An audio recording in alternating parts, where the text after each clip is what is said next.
A continuación, ciencia, tecnología, salud e innovación. Le invitamos a descubrir investigaciones de vanguardia desarrolladas en los laboratorios de la Universidad de Concepción y en los principales centros e instituciones de la región y el país. Bienvenidos a Voces de la Ciencia, un espacio de conversación dedicado a la divulgación científica. Conduce la periodista Karen Candia.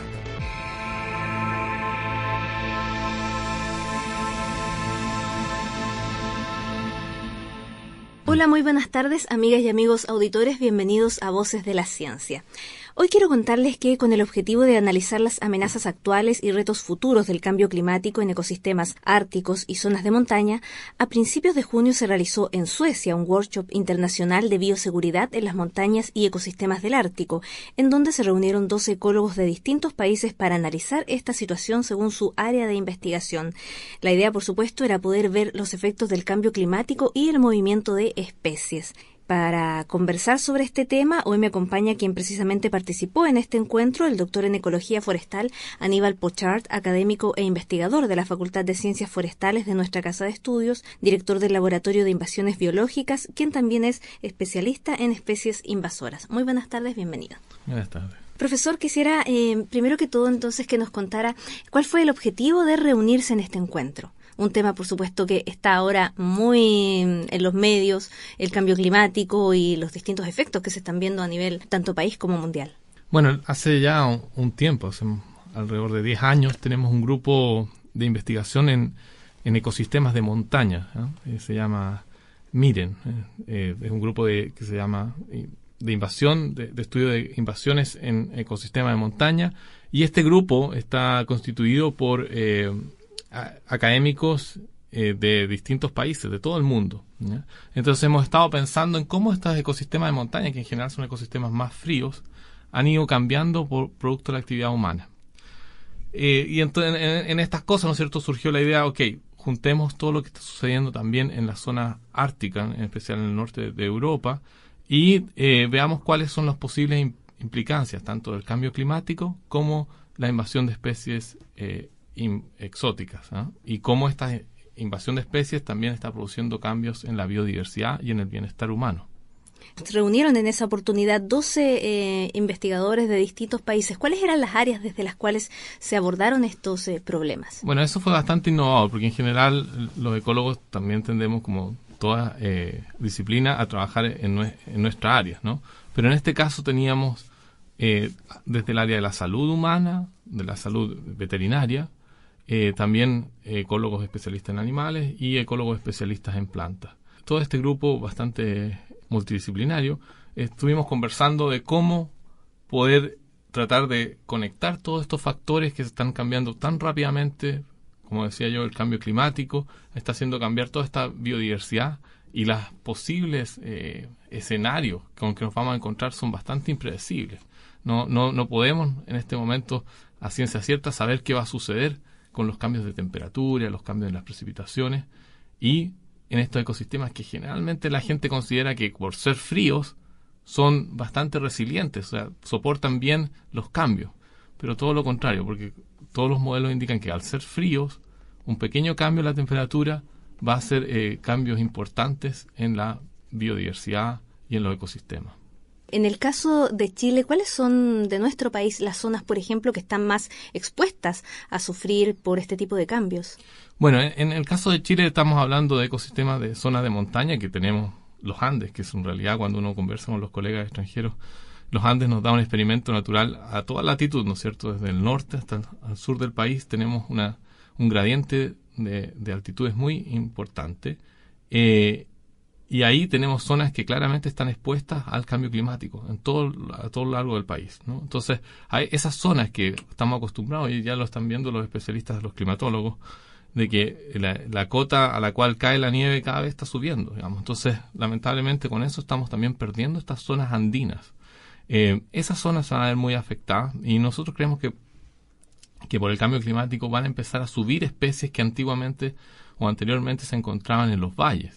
Estas especies pueden ser las que nosotros comúnmente denominamos especies invasoras de plantas y animales, pero también pueden ser, como decía, parásitos, patógenos, algunos elementos que pueden afectar la salud humana, que comúnmente se encuentran en zonas más cálidas, ¿no?, más tibias de los valles, ahora pueden empezar a subir hacia las montañas.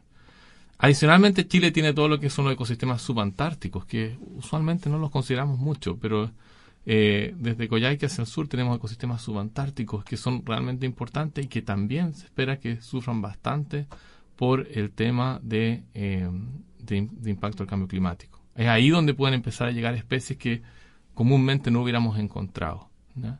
Y una de las cosas interesantes para recalcar es que las especies la gente tiene la sensación que va a subir la temperatura y va a subir gradualmente y las especies se van a mover siguiendo la temperatura. Así como, no sé, como de alguna forma como los seres humanos nos moveríamos si nos cambia la temperatura. Pero las especies no funcionan así, tienen ciclos de vida muy distintos. Entonces, unas especies pueden moverse rápidamente y reaccionar rápido al cambio climático, mientras otras especies se demoran más. Entonces se produce un desacoplamiento entre las especies. Entonces, por ejemplo, puede subir una especie y no sube su predador. Entonces la especie aumenta su población en grandes números porque no tiene el depredador. El depredador se demora más en llegar. Entonces se producen desarreglos, por decirlo así, en cual una especie hace un boom poblacional muy grande y no es limitada por sus controladores naturales. Simplemente porque no todos responden igual al cambio climático, a la misma velocidad. La tasa con que se responde es distinta. Claro, entonces eso generaría ciertos desajustes, me imagino, Exacto. en todo lo que es el ecosistema. Exacto, estos desajustes son los que realmente como ecólogos nos preocupan más porque son absolutamente impredecibles, como comentaba. No sabemos cómo va a reaccionar si, por ejemplo, sube una especie ya sea patógeno, por ejemplo, en términos de hongos que afecten a las plantas o a los árboles, puede expandirse mucho más rápido que la capacidad de resistir a esa especie. Entonces, ahí es donde vamos a tener de estos desajustes. Y que finalmente para la naturaleza final siempre se acomoda. Pero el ser humano es el que ve estos cambios, ve esta mortalidad, por ejemplo, de un bosque completo producto del ataque de un hongo. Eso puede empezar a ocurrir simplemente por este desacoplamiento en el movimiento de los patógenos. ¿Esas fueron algunas de las principales conclusiones a las que ustedes llegaron en este encuentro? Exactamente, sí. Más que nada lo que nos dimos cuenta, bueno, lo obvio dentro de los científicos, ¿no es cierto? Siempre terminamos concluyendo que las cosas son más complejas de lo que pensábamos. Pero yo creo que lo interesante fue que es posible empezar a pensar en esta idea de multiespecie y de interacciones de especies. Y eso es un paso importante porque cada uno tiende, ¿no es cierto?, a tener su especie favorita. Y sobre esa modela qué va a pasar con el cambio climático, si va a subir, se va a mover, etcétera. Pero cuando uno empieza a mirar en distintas especies y las interacciones, la cosa se ve más complicada, pero a la vez mucho más interesante. Y es donde nos podemos realmente, insisto, finalmente el que más afectado se ve con esto es el ser humano. Porque su ambiente cambia, sus actividades productivas pueden cambiar y puede haber incluso efectos bastante devastadores en ese sentido. Uno de los ejemplos más, así que probablemente a los que están escuchando el programa les va a hacer más sentido, son todo el tema de enfermedades asociadas al ser humano. Por ejemplo, se ha visto que los mosquitos, que en general llevan bastantes enfermedades, pueden rápidamente adaptarse, empezar a seguir el cambio climático. Entonces, si hay un aumento de la temperatura en las montañas, en las partes más altas, los mosquitos rápidamente pueden empezar a llegar a zonas donde antes no llegaban.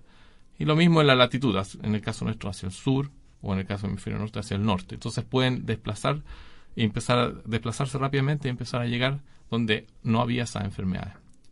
Lo mismo, ¿no es cierto?, con las garrapatas, que son también portadores de muchas enfermedades, que son transportados, ¿no es cierto?, las garrapatas con algunos grandes vertebrados, pero eso también pueden llevar enfermedades al ser humano.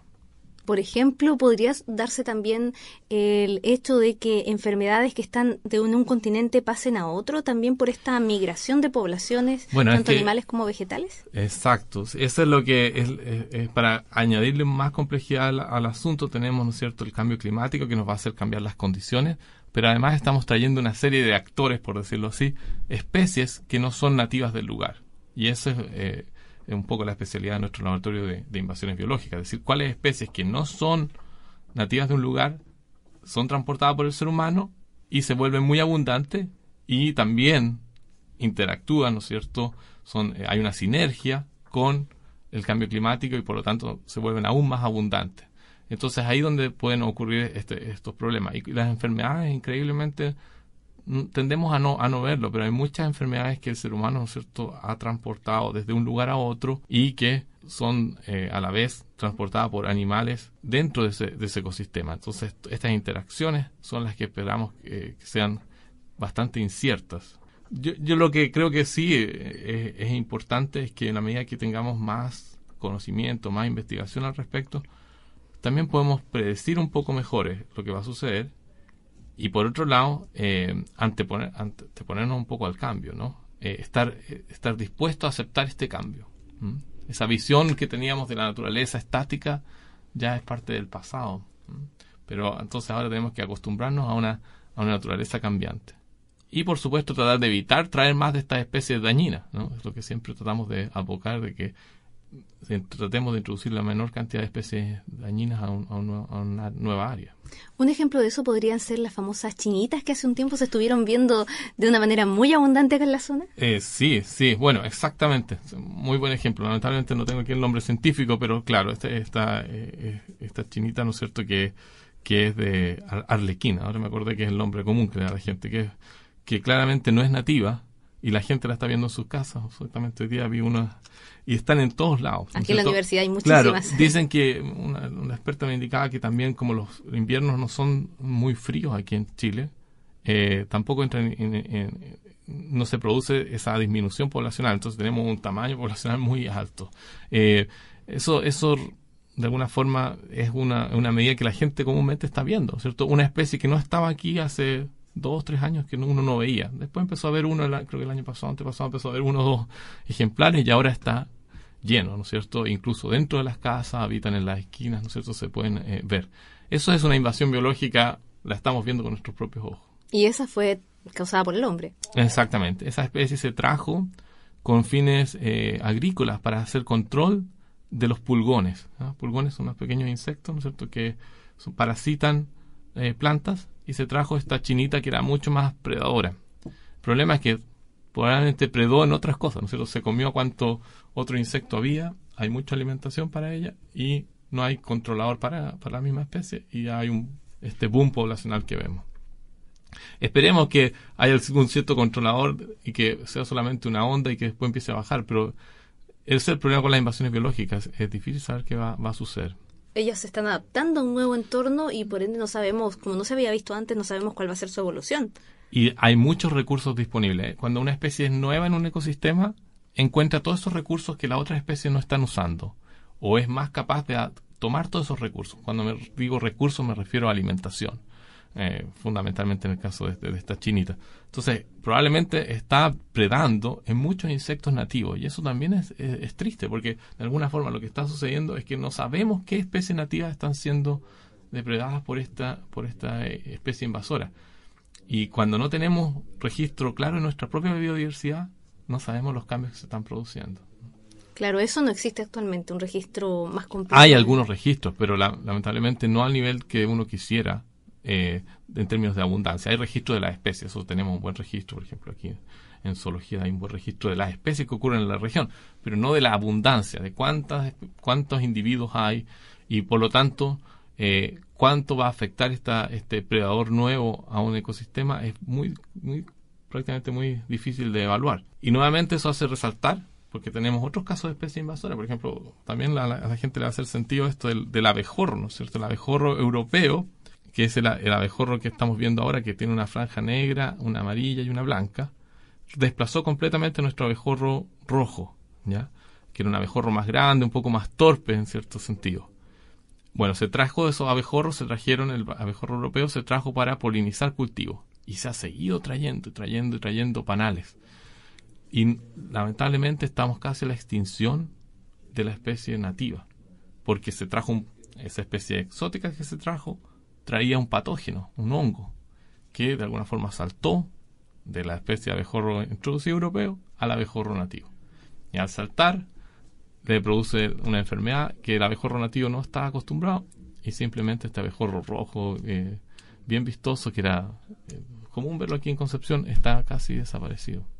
¿Nadie regula eso, por ejemplo, desde el Servicio Agrícola Ganadero? Hay regulaciones, pero más que nada basadas en criterios económicos. y no en criterios ecológicos. Nosotros como Laboratorio de Innovaciones Biológicas hemos impulsado talleres con el Servicio Agrícola Ganadero, con el Ministerio de Medio Ambiente, con la Corporación Nacional Forestal, para impulsar, ¿no es cierto?, la idea de que también hay que considerar factores ecológicos. Y el Ministerio de Medio Ambiente está haciendo un trabajo en ese sentido. Pero hay que hacer más. Y entonces la primera cosa, ¿no es cierto?, es prevenir, es decir, evitar la llegada de nuevas especies.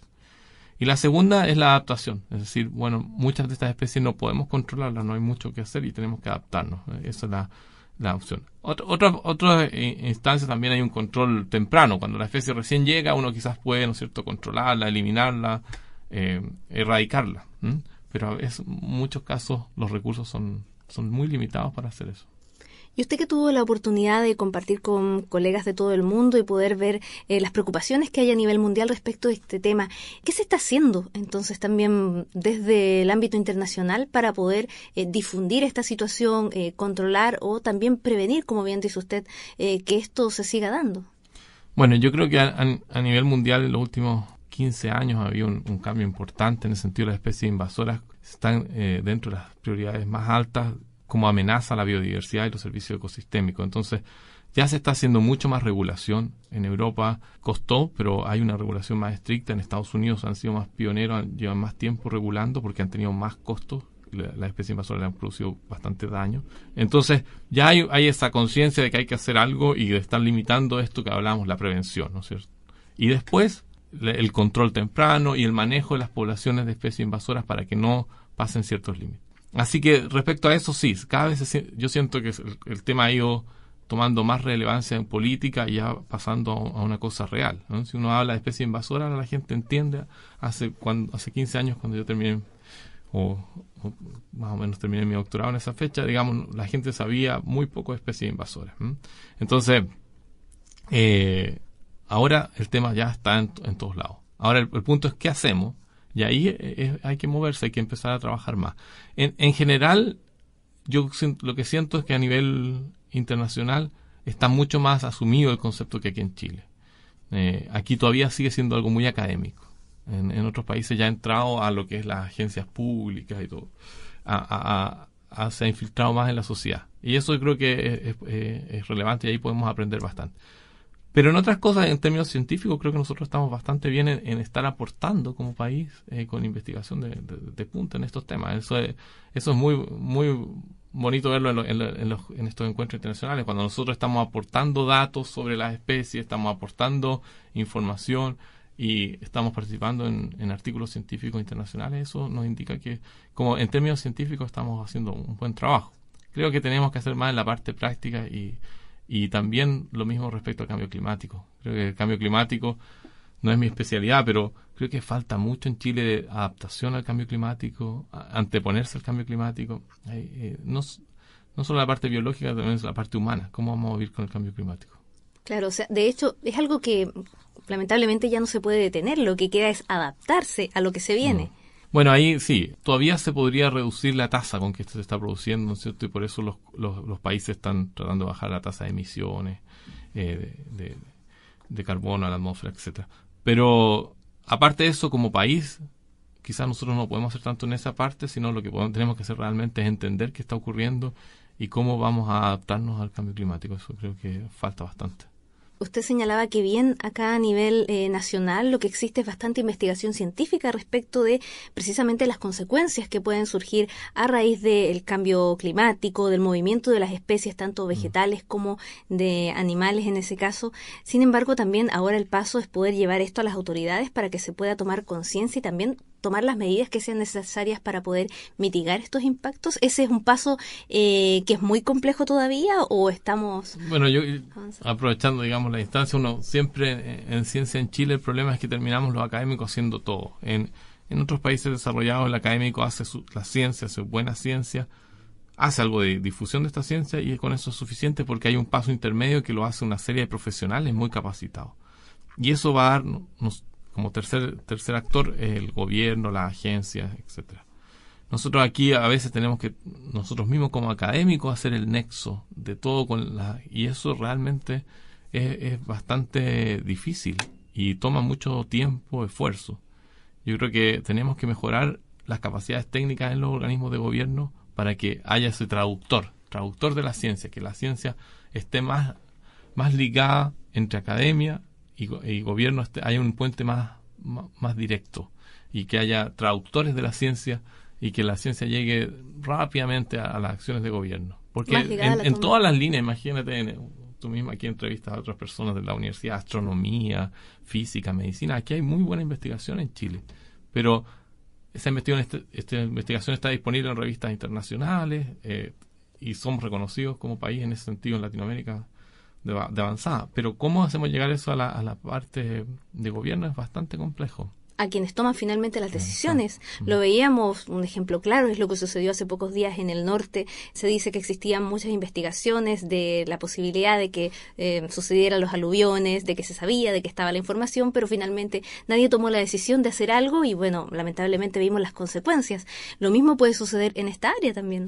Exactamente, ese es un excelente ejemplo. El problema en Chile, yo insisto, no es... En parte a veces falta información, es cierto, pero con la información que tenemos no la estamos usando para tomar decisiones, y yo creo que ahí tenemos que mejorar mucho más. Nosotros trabajamos como decía, con CONAF, con otro organismo, y con CONAF, por ejemplo, hemos hecho un trabajo muy fuerte en indicarles que las especies que tienen que plantar son especies que no sean invasoras. No importa que sean introducidas, está bien que no sean del país, ya lo aceptamos, eso es así porque tienen otros potenciales, pero que elijan las especies con menos potencial de invasión. Y aún así, a veces uno se lleva sorpresa. Por ejemplo, leyendo la prensa hace un par de días, en Magallanes están promoviendo especies altamente invasoras con subsidios de gobierno. ¿Como cuáles, por ejemplo? Bueno, son algunos álamos, algunos sauces que son muy invasores, que la literatura indica que son altamente invasores. Y lamentablemente uno mira los proyectos porque nosotros hicimos la investigación ahí, revisando el proyecto y todo, no ve en ninguna parte nada sobre protocolos de análisis de riesgo de invasión. Insisto, puede que después del análisis de riesgo sí se permita y que la sociedad haga una decisión informada sobre plantar esa especie, pero la gente todavía creo que los profesionales que no han tenido una formación más completa no se dan cuenta del impacto que puede producir traer un organismo que no es del lugar. Todavía hay una sensación bastante ingenua. Yo siempre comparo las invasiones biológicas es como una contaminación, pero infinita. La contaminación de una empresa química, por ejemplo, se produce y se va diluyendo. En el tiempo se va a reducir. Hasta la contaminación radiactiva se reduce. Pero la contaminación biológica, lo más probable es que o se mantenga o aumente en el tiempo. Y si son invasiones, realmente va a aumentar, y ya va a aumentar mucho. Entonces, hay una responsabilidad muy grande cuando uno introduce una especie nueva. Estos controles que hace el SAG y que la gente tanto se critica, ¿no es cierto?, en aduana, tienen cierto sentido, pero deberíamos actuar en ese mismo sentido en todo el país, que hubiera un control de las especies que ingresan y las especies que se mueven en el país, pero no solo con criterio económico, insisto, no solo porque son un daño a un cultivo agrícola, etcétera, sino también ecológico y también en un sentido más amplio de bienestar de la sociedad. Una especie, como usted bien señala, al ser un ser vivo va a seguir en el ambiente, se va a seguir desarrollando, va a crear un nuevo entorno, un nuevo ecosistema. Bueno, el cambio es imparable. El caso de los castores, por ejemplo, ahí mismo en Magallanes, es como increíble que las personas estén tratando de promover especies cuando tienen los castores, que habiendo traído castores, que eran unas 20, siempre doy este ejemplo, que eran 50 individuos de castor que liberaron porque no fue un buen negocio. Eso fue en los años 50, una cosa así. Liberaron esto y ahora tienen un problema enorme, porque nadie se dio cuenta que los castores podían empezar a destruir los bosques, a crear estos embalses, etcétera. Entonces llama la atención que en una región como Magallanes se siga introduciendo especies después de haber tenido una experiencia tan nefasta. Quizás las personas no hacen la conexión que los árboles también son posiblemente como los castores. O sea, no puedes llegar a introducir cualquier especie. Claro, uno desde el punto de vista de la ignorancia, por ejemplo, dice, pero es un árbol, plantar un árbol es plantar vida, o sea, uno no se pone a pensar qué tipo de árbol está plantando, uno recibe una semilla, la planta, pero no sabe cuáles pueden ser los posibles impactos y muy pocas veces o nunca, me imagino, se detiene a pensar en eso. Eso es correcto y estoy de acuerdo que las personas comunes no tendrían por qué tener esa información, pero sí los profesionales que toman decisiones y las agencias de gobierno tienen que tener esto en cuenta.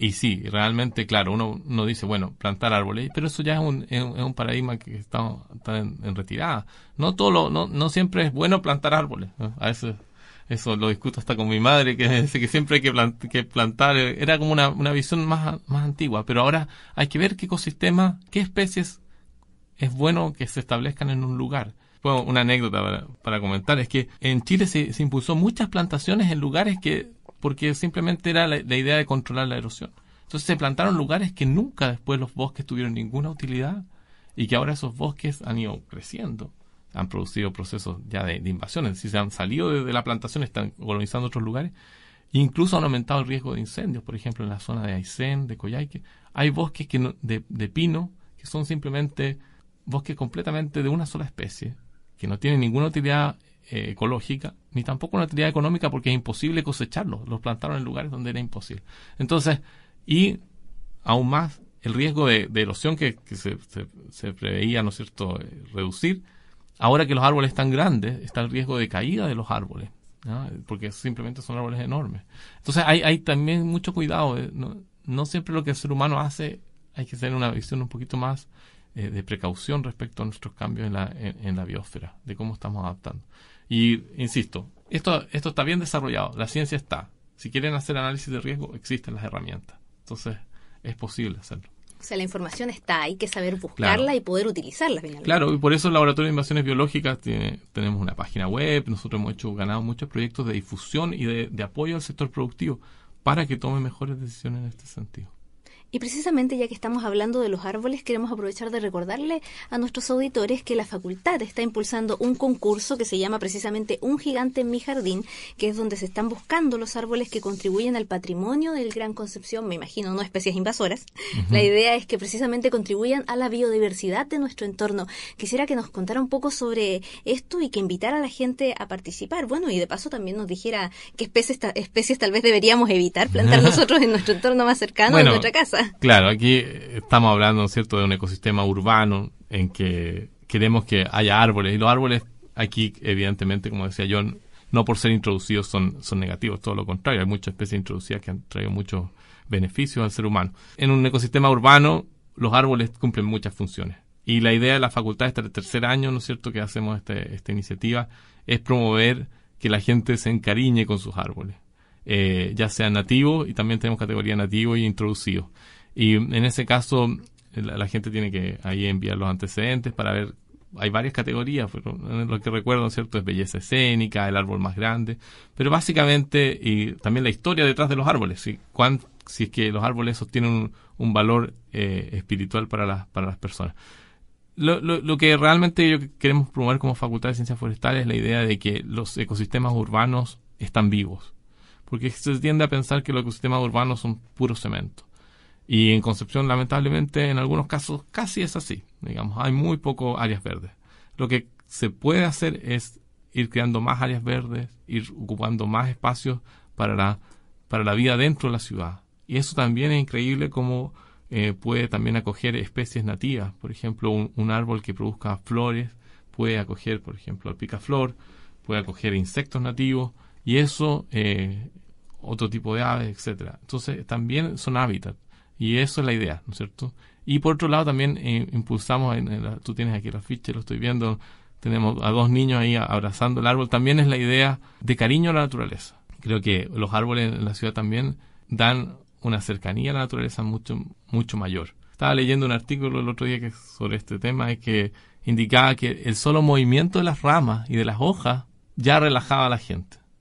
Algo tan sencillo como eso, de ver caminar y no solo ver los edificios estáticos, sino ver que los árboles se mueven y todo. Es increíble cómo también tiene un efecto emocional. Así que esa es la idea. Ojalá motivar a la gente en Concepción y en los alrededores a participar en el concurso y bueno, y a cuidar los árboles de ciudad. O sea, acá en la zona urbana la idea es, si tenemos la posibilidad, un patio amplio, un jardín amplio, poder plantar, o sea, independientemente de la especie o también... No, por supuesto que hay especies y me están entrevistando a mí y obviamente te voy a decir, ¿no es cierto?, que plantemos especies nativas, que son las especies que estaban en Concepción, el boldo, quillay, roble, etcétera, que son especies que son muy bonitas y que además, ¿no es cierto?, son del área y que tienen asociados insectos, aves, fauna, que es muy importante. Así que ojalá sean especies nativas, pero también en algunos casos no es posible por distintas circunstancias y está bien que haya especies introducidas que son también muy lindas desde el punto de vista ornamental. Lo importante, insisto, es que consideremos la biodiversidad dentro de la ciudad. Eso no solamente implica árboles. En este caso estamos hablando de árboles, pero también puede ser arbustos o jardines ecológicos dentro de la ciudad. Eso es algo que se promueve. Esperamos que el próximo año estamos pensando a ver si el concurso lo ampliamos también a jardines sustentables, es decir, a la idea de buscar jardines que aporten a la biodiversidad. Excelente. Entonces, les recordamos a nuestros auditores que la información sobre el concurso la pueden encontrar en www.forestal.udec.cl, un gigante en mi jardín, donde la idea es que el árbol debe estar situado tanto en el jardín o en el patio del domicilio y que ustedes puedan contar su historia, enviar la información, una fotografía de este árbol para que pueda ser reconocido como un aporte a la biodiversidad de parte de la Facultad de Ciencias Forestales de nuestra Casa de Estudios. Profesor, le agradezco que haya estado hoy con nosotros compartiendo con nuestros auditores los detalles de lo que fue este encuentro donde se abordaron estos temas tan importantes y también invitando a nuestros auditores a participar del concurso Un Gigante en mi Jardín. Muchas gracias, un placer. Hoy hemos conversado con Aníbal Pochard, doctor en Ecología Forestal, académico e investigador de la Facultad de Ciencias Forestales de la Universidad de Concepción, director del Laboratorio de Invasiones Biológicas, quien es también especialista en especies invasoras, con quien hemos conversado precisamente sobre el Workshop Internacional de Bioseguridad en las Montañas y Ecosistemas del Ártico, que se realizó hace algunas semanas, en junio precisamente, en Suecia, y donde se habló sobre el cambio climático y el movimiento de las especies, todo lo que está sucediendo en nuestro entorno debido, por supuesto, a esta situación. Eso ha sido todo por este programa. Que tengan muy buenas tardes. Será hasta una próxima oportunidad.